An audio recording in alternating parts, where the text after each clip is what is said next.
hopefully that's working. Okay, so quick overview. Cars are complicated. There's a lot of computerized systems. You probably have heard this before. You know, we have a lot of computing power in our pockets and all that other generic computer science crap. But seriously, cars are very computerized. Everything, so for the first thing that happened was engines became computerized, and we have transmissions. Now we have ABS systems, that's your braking system. Now most vehicles come with electronic power steering if they have lane centering or any kind of like automated driving, they're going to have electronic power steering. Fun stuff, airbags, keyless entry, and then a bunch of other boring stuff like windows and whatever.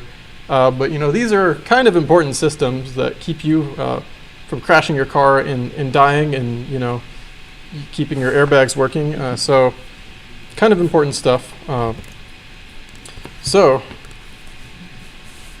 Just random side notes. Like I said, this is a crazy disorganized thing.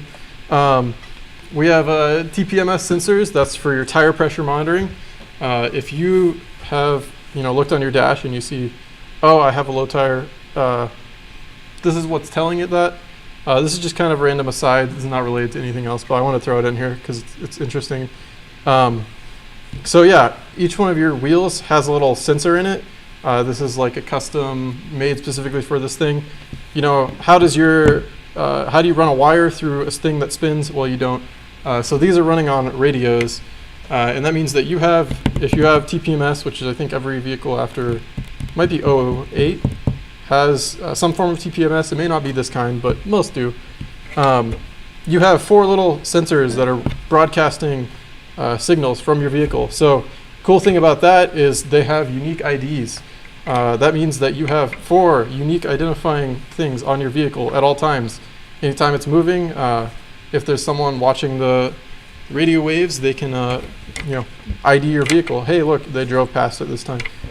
So random cool thing for you tinfoil hat wearers. They're really simple, so that's why I'm just throwing it on one slide here. You have the sync info, temperature info, pressure info. Those are related. Remember chemistry. And then you have your magic ID, which is completely unique. You can look it up on a database. The sensor status, making sure it's working, and then a CRC, which we'll get into a little bit later, if you're not familiar with what that is.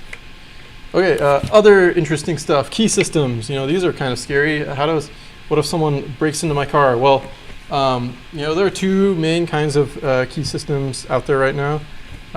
First, we're talking about the unlock and lock function. This is separate from the immobilizer most of the time. So you have rolling code attacks, which you might have heard of something called roll jam, which is basically where you have, my cursor here. There we go. So you have your remote, when you press your little key fob button, it sends a signal to your car that's a one-time use code. If you've ever done 2-factor authentication, that's the same thing. So that's kind of cool because, hey, someone can't just replay my key. Some older systems, you can do that. But everything within the last 20-ish years probably is going to be this, or something better. But basically, you can say, this red one here is, or I guess this black one here is the key that is the code that gets you into the vehicle. Well, these systems are designed to be very fault tolerant. They don't all run on the exact same frequency. So it'll take, anything from maybe like here to here, and it'll read that in as a signal. So what you can do with the roll jam attack is basically jam this section right here, which is on what the radio is looking to receive, and then at the same time you can read this here and say, I'll take that, I'll save that. The vehicle's not seen it because it's been jammed, and now you have a code that you can use to unlock a vehicle, which is very cool. So the way that this attack usually works is if you hit the button on your key, oh hey, it didn't unlock my car. What are you gonna do? You have to press the button again. All right, problem solved. Now I have a key. You think your car is just being weird, or you probably don't think about it at all. And I can just come back at a later date, and I have one code in the future that I can come unlock your car with. So that's how those kind of rolling code attacks work. But a lot of vehicles, they've kind of been moving away from that. They'll have something like a challenge response system, which hopefully you're familiar with, but I'm not going over that right now. But also there's a lot of vehicles are moving to completely keyless entry, where you walk up, you hit the handle, you touch the handle, car unlocks. Kind of magic, right? Well, that means you have a beacon in your pocket that is transmitting all kinds of info to unlock your car. What if we were to extend the range of that so that you can be sitting over there in the back corner hiding, and I can be next to your car. My friend comes sits next to you. You're like, why is this weird person sitting here? I didn't want anyone to sit next to me. That's why I sat here. Anyways, they're stealing your info. So I have someone by your car. We're both connected over the internet. I have someone sitting next to your key, and we can just basically link that over the internet, that fancy radio signal, so it can handle the challenge response system for keyless entry. So usually you'll hear that called like an amplification attack. Anyways, that's kind of the side tangent for this talk. We'll get to the in-vehicle stuff. That's just stuff you can do standing outside someone's car to get in. So, once you're in, what do I do? What are cool things I can do with a car? Well, so most vehicles, they use a few different control systems, like common protocols. These will be shared with a lot of industrial automation. So if you have a factory that's, has a bunch of robot arms and stuff, chances are they'll be using similar stuff here. And the same is true for aviation and all that kind of stuff. Ethernet. We're all familiar with Ethernet. It's just a networking protocol. That's all these are here. They're just different variants of networking protocol. Ethernet is good because it's high throughput. It means that I can stream a video or a song or something over it. You'll see that generally more for the actual screen in your car or something like that.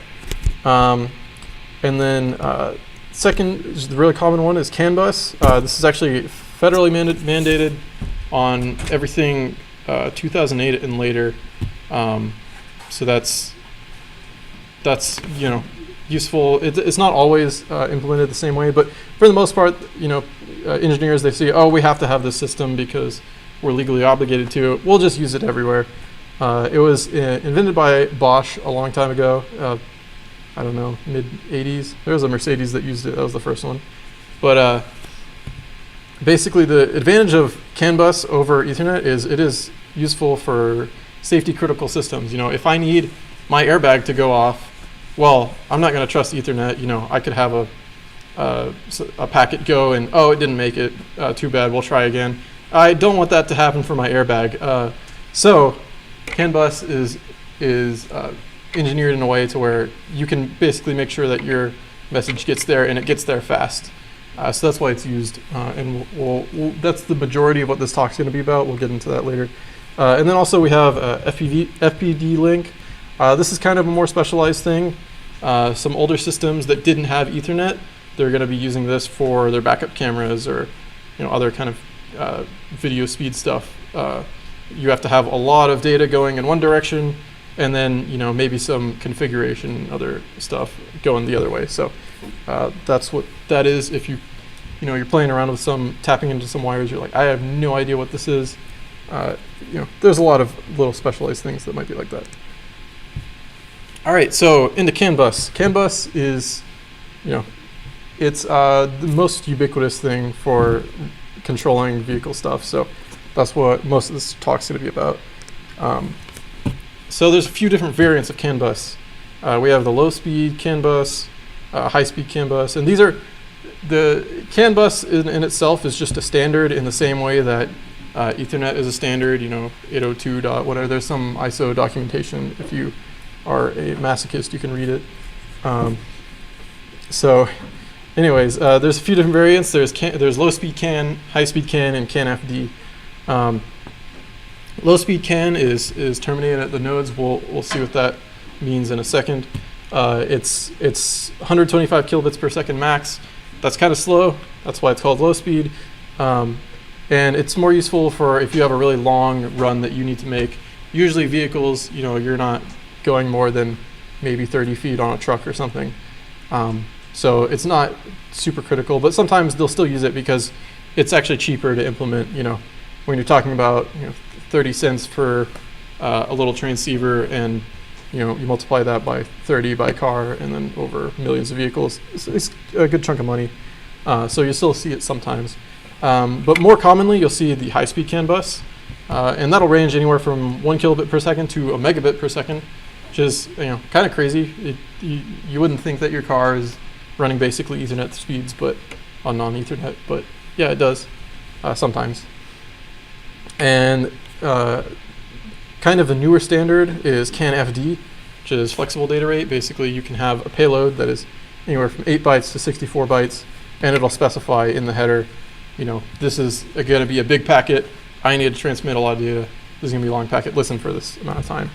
And it can go up to 8 megabits per second, which kind of blows my mind because, yeah.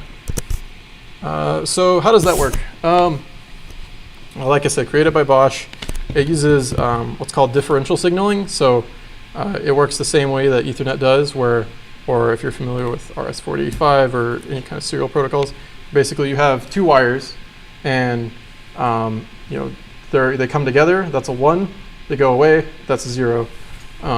So that's the useful thing about that is there's some fancy electrical engineering. If you have interference, if there's current being induced in the wire, then they'll cancel each other out because they'll be, this difference is the same as this difference as far as the controller is worried about. So interesting stuff about CAN bus is every message has an ID associated with it.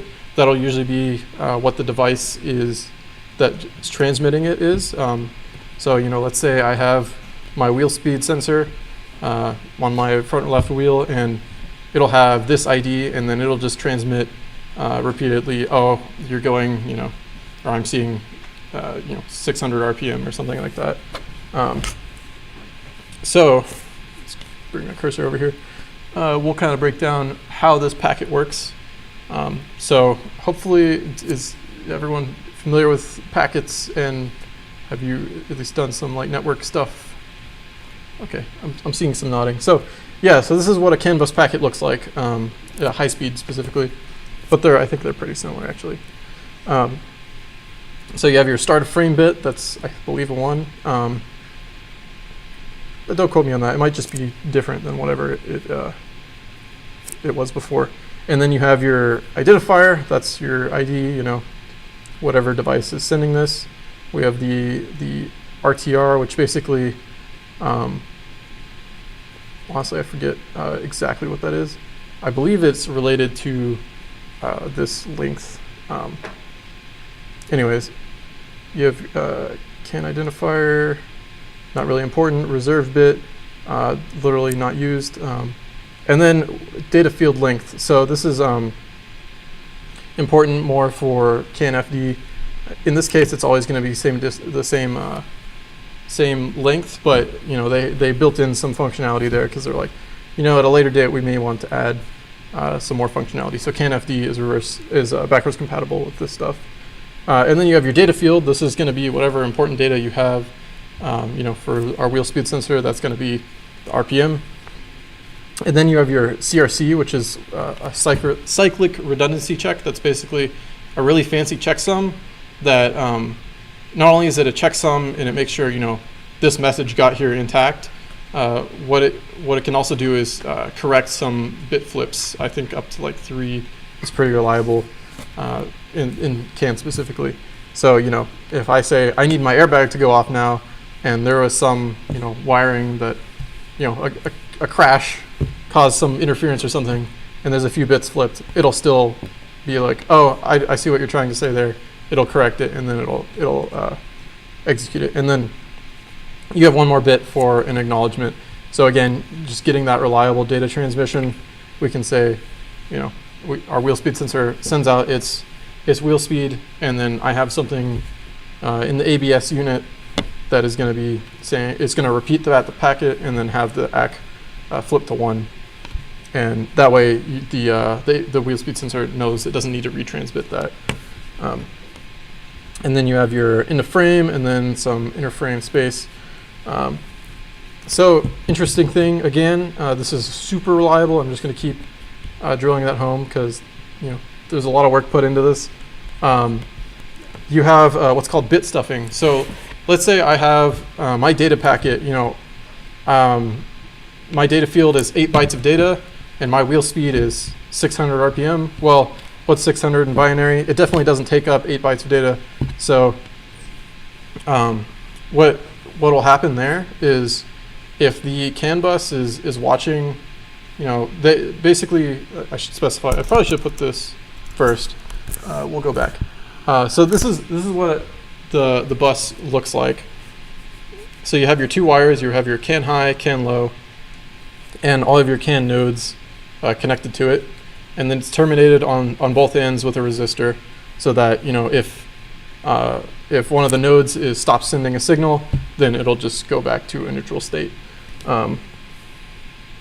So when I'm sending out a signal on this wire, on these 2 wires, that's going to be seen on every single CAN node. Like, they're all sharing the same wire. You can't have directionality. It's all shared. So if I go back to this slide here, bit stuffing.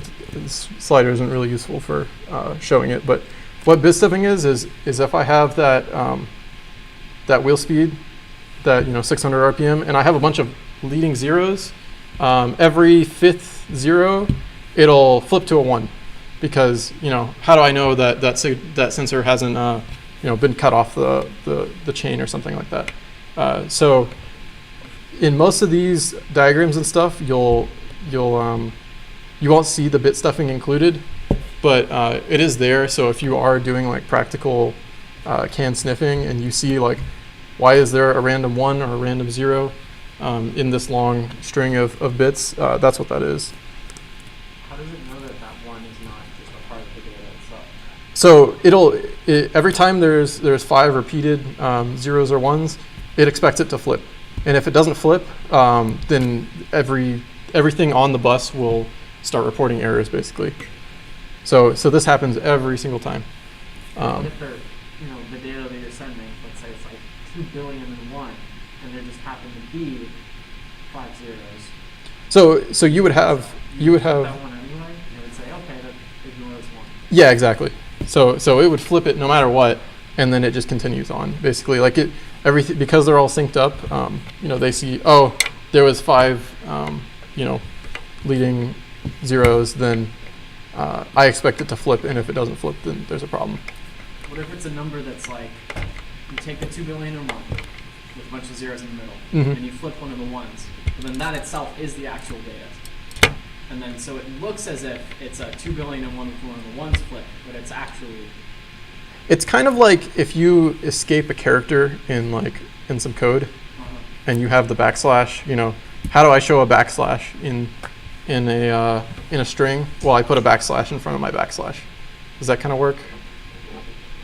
And so you'd flip it again, and it would just be a 0. Exactly. Oh, but then it would look. Then they would report error. I'll just look this one. Yeah, I mean, I have some links in the slide notes if you want to look into it.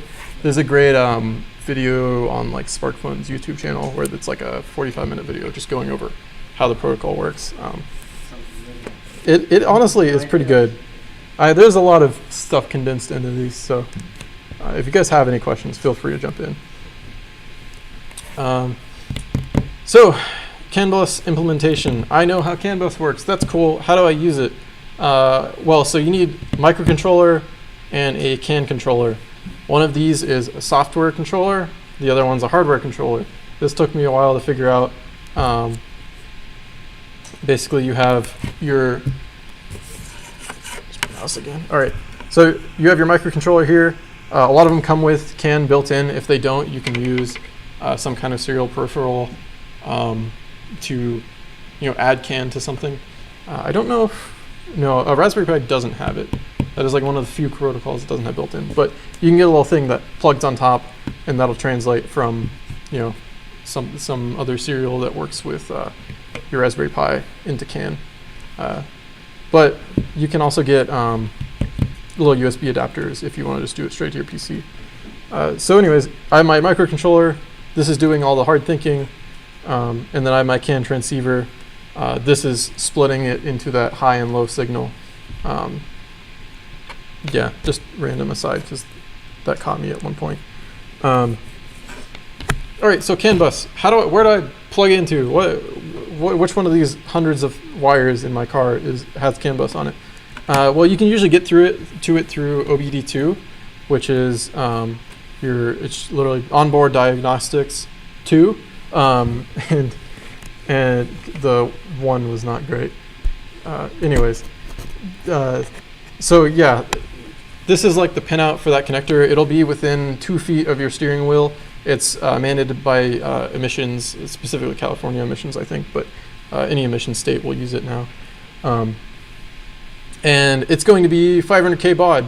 Well, you remember earlier I said it can go up to, basically gigabit speed. What does that mean? Well, that means that what you see on this OBD2 port might be filtered.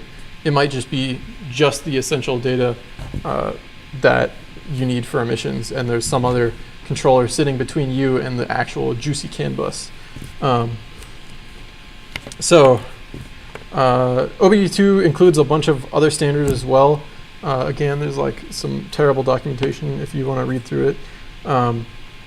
But basically, if you have something that is that you want to access that's mandated by OBD2, then you can buy little cheap eBay adapters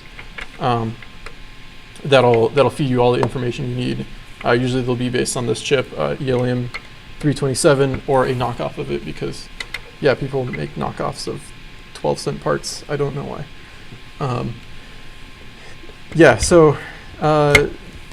But in our case, we can just plug into this, and these 2 pins are our magic CAN high, CAN low.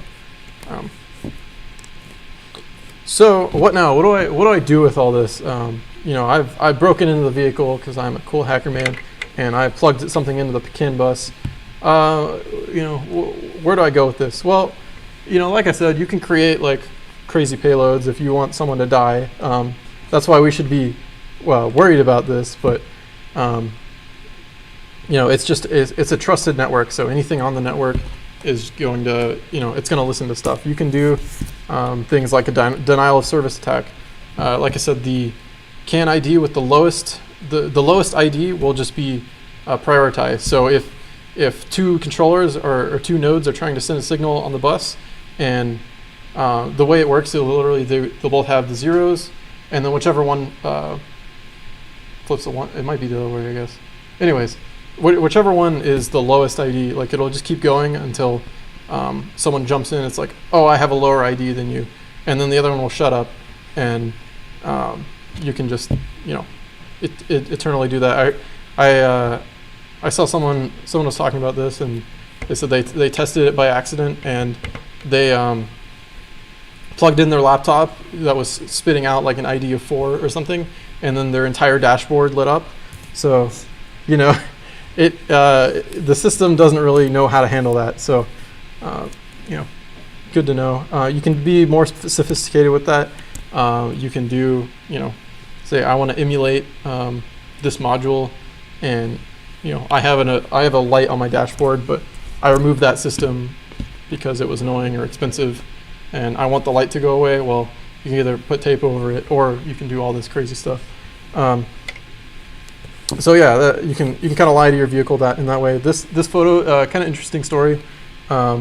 This is a V8 swapped Subaru, if you know what that, a nice LS engine if you're into cars. But this person is actually a UTD alumni. I was just looking at random CAN stuff, and I messaged him, and he's